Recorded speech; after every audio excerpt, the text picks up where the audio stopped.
ओम नमः शिवाय। आप सभी को महाशिवरात्रि की बहुत बहुत शुभकामनाएं। शास्त्रों के अनुसार महाशिवरात्रि के दिन भगवान शिव शंकर और माता पार्वती का विवाह संपन्न हुआ था।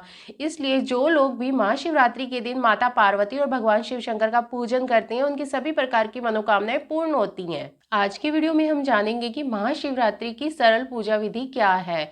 तो देखिए, महाशिवरात्रि वाले दिन हमें नहा धो के चौकी लगा लेंगे। चौकी के ऊपर सफेद रंग का वस्त्र बिछा देंगे। आप चाहे तो ये पूजा मंदिर में भी कर सकते हैं। अब हम थोड़े से फूलों का आसन देकर भगवान शिव शंकर और माता पार्वती को विराजमान करेंगे।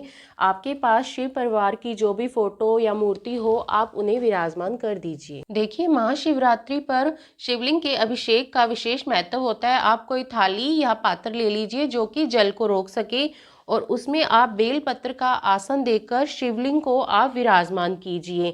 जब भी आप शिवलिंग को विराजमान करिए तो आपको इस बात का ध्यान रखना है कि शिवलिंग की जो जलहरी है वो उत्तर दिशा की तरफ होनी चाहिए। अब हम जल के छींटे लगाकर शुद्धिकरण कर देंगे।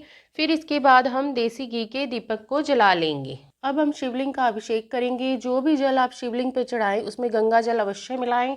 तो सबसे पहले हम शिवलिंग का जल से अभिषेक करेंगे। अब हम शिवलिंग का कच्चे दूध से अभिषेक करेंगे। आप चाहे तो पंचामृत से भी उनका अभिषेक कर सकते हैं। अब हम शिवलिंग का फिर से जल से अभिषेक करेंगे। शिवलिंग का देखिए 3 बार अभिषेक किया जाता है, पहले जल से, फिर दूध से, फिर जल से।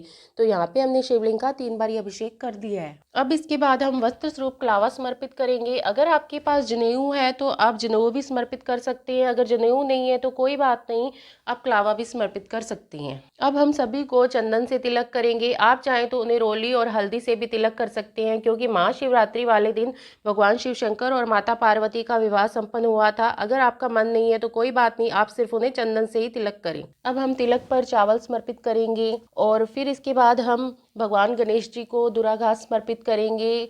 और ये धूरा घास आपको किसी भी पार्क में आसानी से मिल जाएगी। और नंदी को भी आप धूरा घास जरूर समर्पित कीजिए। एक नंदी ही है जो भगवान शिव शंकर तक हमारी बात पहुंचाते हैं, तो उन्हें प्रसन्न करना बहुत जरूरी है। तो आप नंदी को धूरा घास जरूर समर्पित कीजिए। देखिए, अब हमें शिवलिंग पर बेलपत्र चढ़ाना है। देखिए, बेलपत्र की जो चिकनी सतह है वो हमें शिवलिंग पर इस तरह से स्पर्श करवानी है।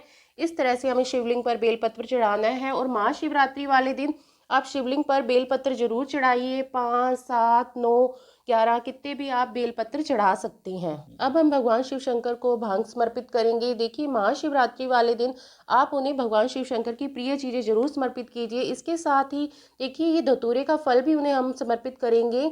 और ये कांटेदार इस तरह से फल होता है, आप ये उन्हें जरूर समर्पित कीजिए। अब हम भगवान शिव शंकर को सफेद रंग के फूल समर्पित करेंगे। सफेद रंग के फूल मिल जाए तो बहुत ही अच्छा है। अगर सफेद रंग के फूल ना मिले तो आप उन्हें कोई भी फूल समर्पित कर सकते हैं। अब हम माता पार्वती को श्रृंगार का सामान और लाल रंग की चुनरी समर्पित करेंगे, क्योंकि इस दिन माता पार्वती का विवाह संपन्न हुआ था। तो आप उन्हें श्रृंगार का सामान और लाल रंग की चुनरी जरूर समर्पित कीजिए। इससे हमें अखंड सौभाग्य की प्राप्ति होगी। अब हम भोग समर्पित करेंगे। हो सके तो आप बेर का भोग जरूर समर्पित कीजिए, क्योंकि इस शिवरात्रि पर बेर का भोग लगाना अत्यधिक शुभ माना जाता है। अब हम दक्षिणा समर्पित करेंगे। फिर उस पर दक्षिणा के बाद हम 1 लोटा जल समर्पित करेंगे। अब हमें आरती करनी है। आप चाहे तो कपूर आरती कर सकते हैं, जो आपने दिया जलाया है वो आरती भी आप कर सकते हैं। बड़े ही प्रेम पूर्वक सबसे पहले हम भगवान गणेश जी की आरती करेंगे। फिर उसके बाद हम भगवान शिव शंकर की आरती करेंगे। आरती करने के बाद फिर हाथ जोड़कर पूजा में रही कमियों के लिए भगवान से क्षमा याचना मांगेंगे और अपनी मनोकामनाएं पूर्ण करने के लिए भगवान शिव शंकर से प्रार्थना करेंगे। इस तरह से हमारी महाशिवरात्रि की पूजा पूर्ण हो जाएगी। पूजा के बाद जो 1 लोटा जल है ये हम सूरज देवता को अर्घ दे देंगे। जो भी भोग प्रसाद है ये हम परिवार के सभी सदस्यों में बांट देंगे। और चौकी हमें अगले दिन उठानी है। शाम को भी चौकी पे दिया हमें जरूर जलाना है। जो ये सुहाग का सामान है ये माता पार्वती के आशीर्वाद के रूप में हम स्वयं यूज कर सकते हैं। जो हमने माता को चुनरी ओढ़ाई थी ये मंदिर में माता को ओढ़ा देंगे। देखिए, ये जो फूल पत्ते हैं हमें इधर उधर नहीं फेंकने हैं। अगले दिन हम ये किसी भी गमले में डाल देंगे, इनकी खाद बन जाएगी। और इस तरह से बहुत ही आसानी से हम अगले दिन चौकी उठा सकते हैं। महाशिवरात्रि की ये सरल पूजा विधि आपको कैसी लगी, आप मुझे कमेंट करके जरूर बताना। मैं पूरी कोशिश करूंगी आपके कमेंट का रिप्लाई करने की। अगर ये वीडियो आपको पसंद आई हो या वीडियो आपके लिए थोड़ी बहुत भी यूजफुल हो तो प्लीज मेरी वीडियो को लाइक कर देना और हिंदू धर्म के 30 त्योहारों की जानकारी के लिए मेरे चैनल को सब्सक्राइब कर देना। इसी कामना के साथ फिर मिलेंगे किसी और वीडियो में। तब तक के लिए ओम नमः शिवाय।